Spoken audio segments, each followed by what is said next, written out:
Halo semua. Sebelumnya, kita kenalan dulu yuk.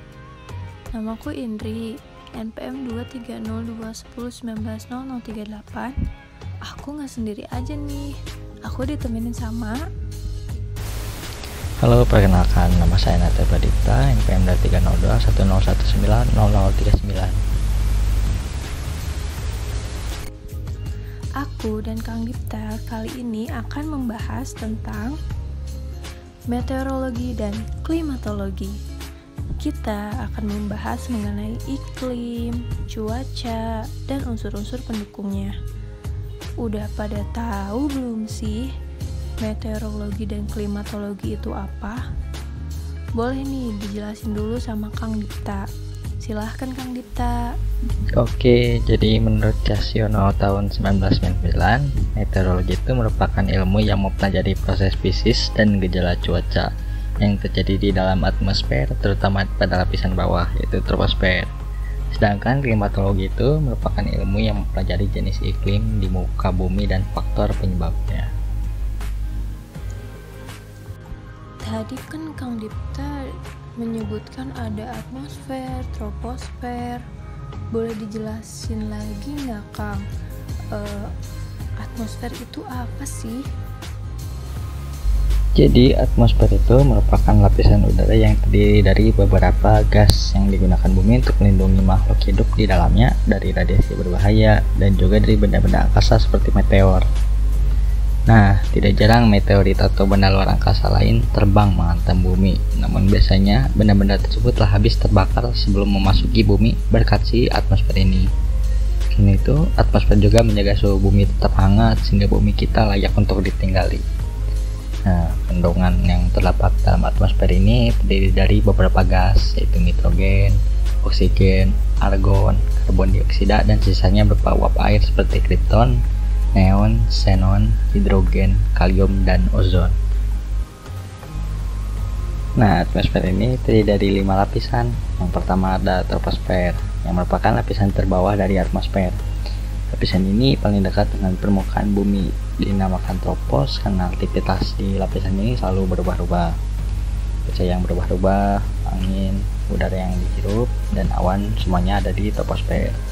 Bahkan 3/4 massa atmosfer ada pada troposfer. Semakin atas, udara di lapisan ini akan semakin dingin. Selanjutnya ada lapisan stratosfer. Udara di lapisan bawah stratosfer ini dingin dan semakin atasnya semakin panas. Berbeda dengan troposfer tadi. Nah, tidak adanya awan di stratosfer ini membuat lapisan ini menjadi kering dan tidak bergejolak.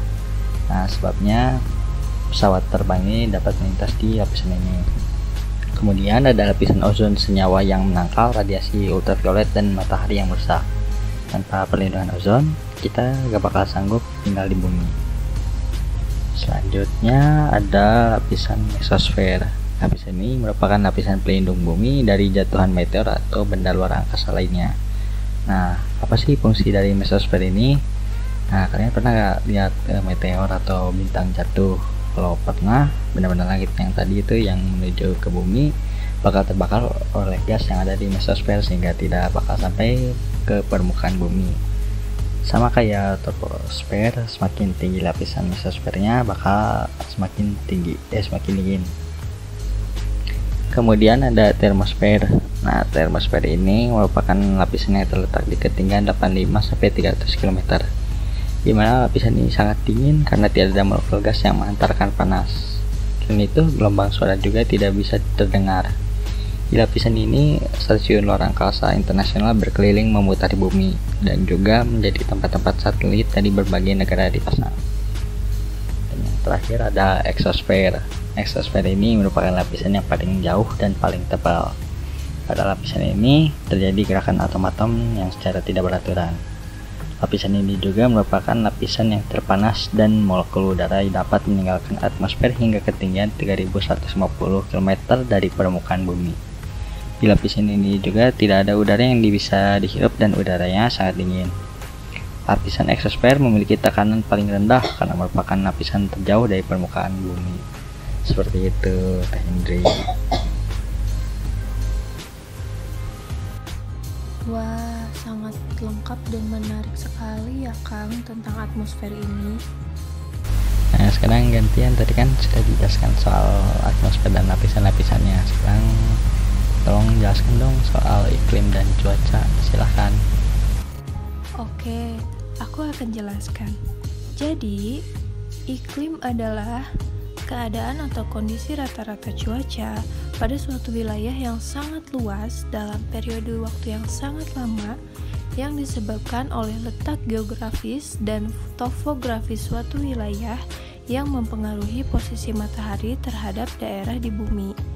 Nah, aku bakal menjelaskan 4 macam iklim, yaitu iklim matahari, iklim fisis, iklim menurut Junghun, dan iklim menurut Köppen.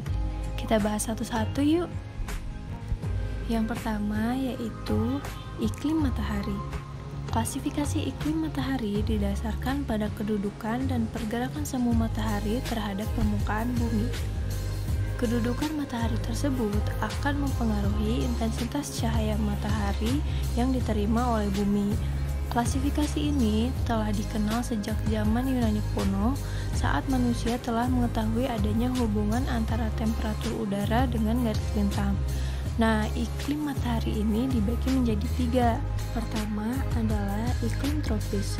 Iklim tropis merupakan daerah yang terletak di sebelah atas dan bawah ekuator, melingkari bumi yang dibatasi oleh garis lintang 23 derajat lintang utara sampai 23 derajat lintang selatan.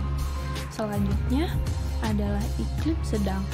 Iklim ini terletak di belahan bumi utara yang meliputi daerah pada permukaan bumi yang dibatasi oleh garis lintang 23 derajat lintang utara sampai 66 derajat lintang utara.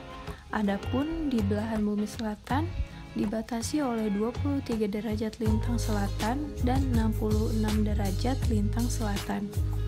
Dan yang terakhir yaitu iklim dingin.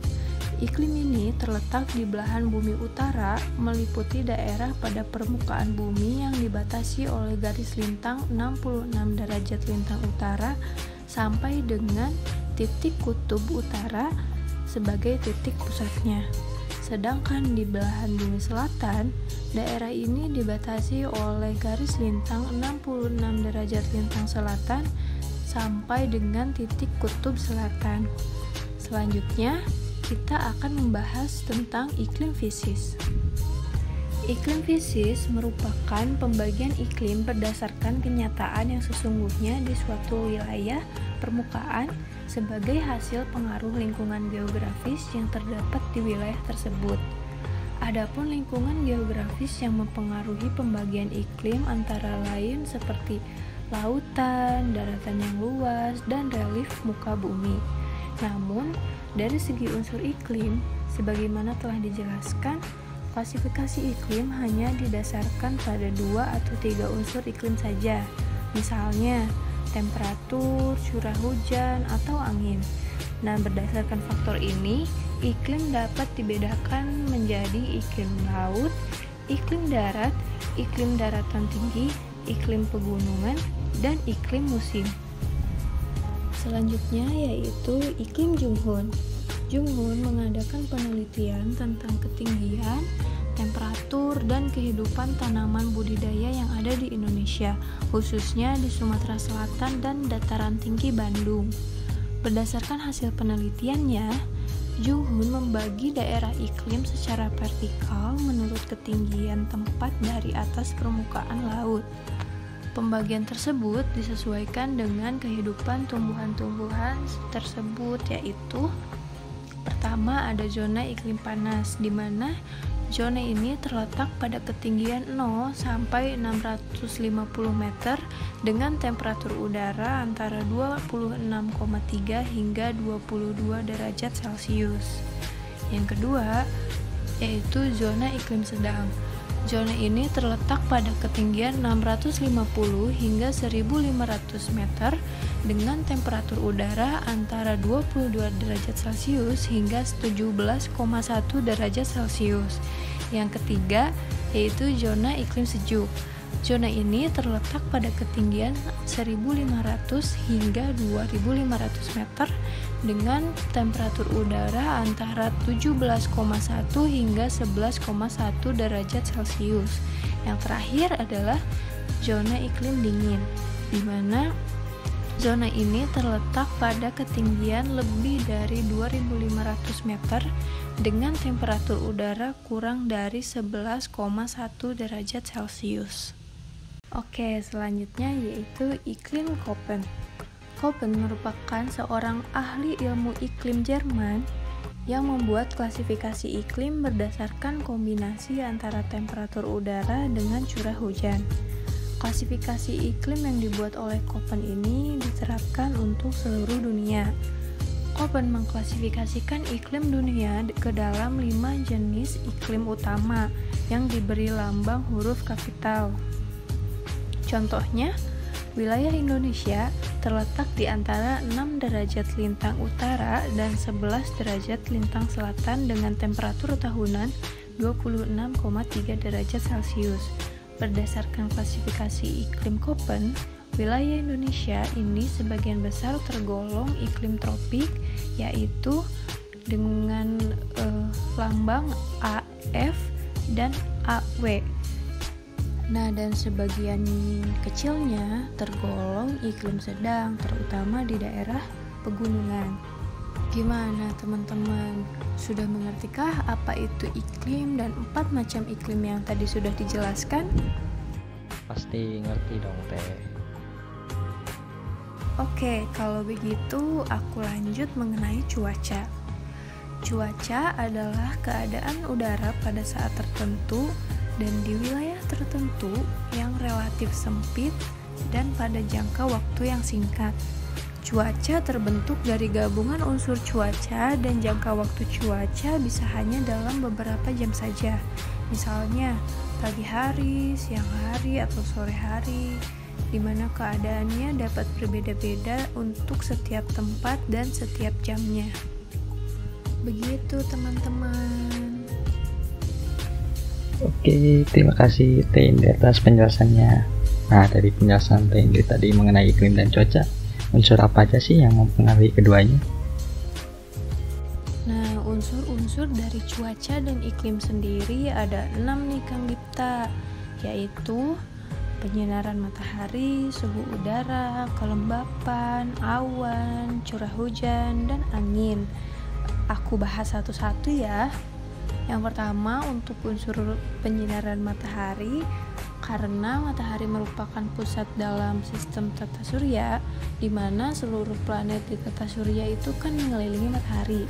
Nah, proses planet bumi berputar pada porosnya kan disebut rotasi, sedangkan proses bumi beredar mengelilingi matahari dikenal dengan istilah revolusi.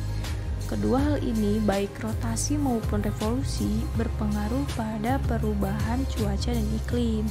Matahari akan memancarkan sinarnya ke segala sudut bumi dengan dibantu oleh proses rotasi dan revolusi tadi, sehingga berpengaruh terhadap cuaca dan iklim. Kemudian suhu udara. Suhu udara merupakan keadaan panas atau dinginnya udara yang sifatnya menyebar dan berbeda-beda pada daerah tertentu.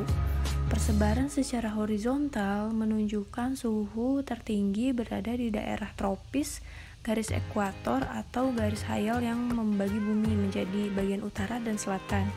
Dan semakin ke arah kutub, suhu udara akan semakin dingin.